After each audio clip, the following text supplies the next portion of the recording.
Welcome to steno with पूर्णिमा। अगर आप इस चैनल पर नए हैं तो प्लीज़ चैनल को सब्सक्राइब करें।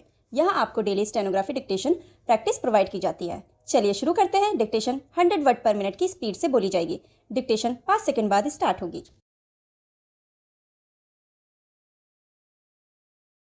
अध्यक्ष महोदय, प्रारंभ में केंद्रीय मंत्रिमंडल में कुछ भी मतभेद रहा हो, परंतु यह खुशी की बात है कि उसने शिक्षा के मामले में एक राष्ट्रीय नीति स्वीकार कर ली है।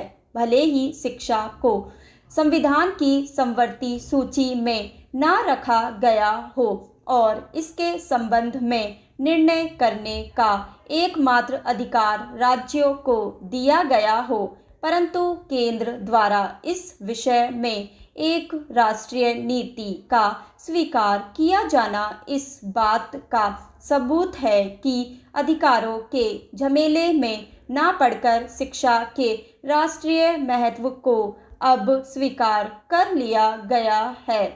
वैसे इसमें कोई शक भी नहीं कि राष्ट्र के समुचित विकास एवं निर्माण में शिक्षा का जो स्थान है, उसकी दृष्टि से उस विषय में एक राष्ट्रीय नीति अपनाकर देर से अनुभव किए जा रहे एक अभाव की पूर्ति की गई है।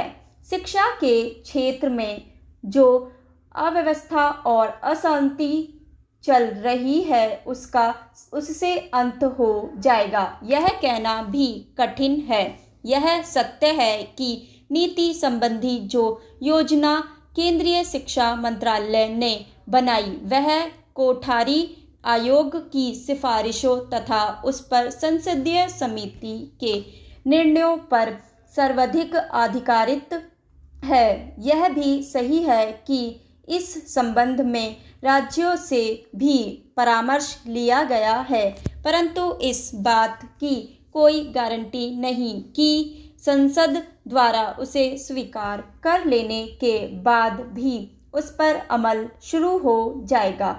यह बात राज्यों पर आधारित है और यह किसी से छुपा नहीं कि कुछ राज्य सरकारों का शिक्षा के विभिन्न मुद्दों पर कुछ न कुछ मतभेद हमेशा रहा है। ऐसी सूरत में शिक्षा विषयक मुद्दों की घोषणा के बाद भी उस पर अमल की गारंटी तभी संभव हो सकती है जब शिक्षा घोषणा के बाद भी उस पर अमल की गारंटी हो केवल राज्यों का विषय न होकर केंद्र का भी विषय होता तथा केंद्र का उस पर पूरा नियंत्रण होता।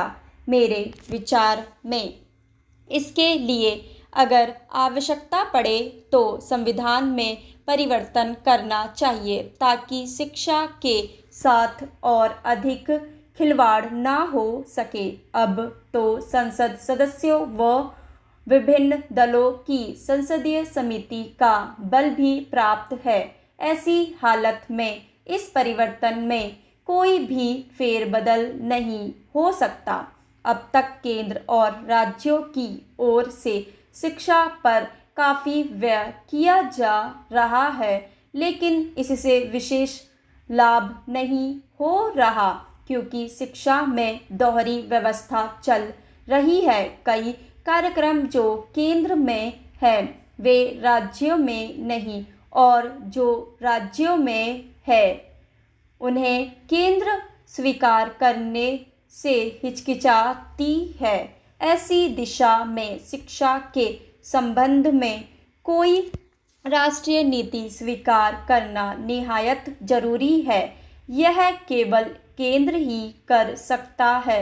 मेरा निवेदन यह है कि इसे जल्दी से जल्दी किया जाए। इसके लिए केंद्र सरकार को यह देखना होगा कि कुल मिलाकर देश की आर्थिक स्थिति कैसी है, उसे ध्यान में रखकर शिक्षा के मद पर कितने प्रतिशत खर्च करना संभव हो सकेगा और फिर उससे शिक्षा क्षेत्र में क्या उन्नति संभव है अगर हो सके तो इसके लिए एक निश्चित न्यूनतम अवधि निर्धारित कर दी जाए। इस समय राष्ट्र के पास धन की कमी हो सकती है, परंतु इस बात से कोई इनकार नहीं कर सकता कि भारत जैसे विशाल देश की निरक्षरता को समाप्त करने के लिए यह अत्यंत आवश्यक है कि शिक्षा के मद पर अधिक से अधिक व्यय किया जाए।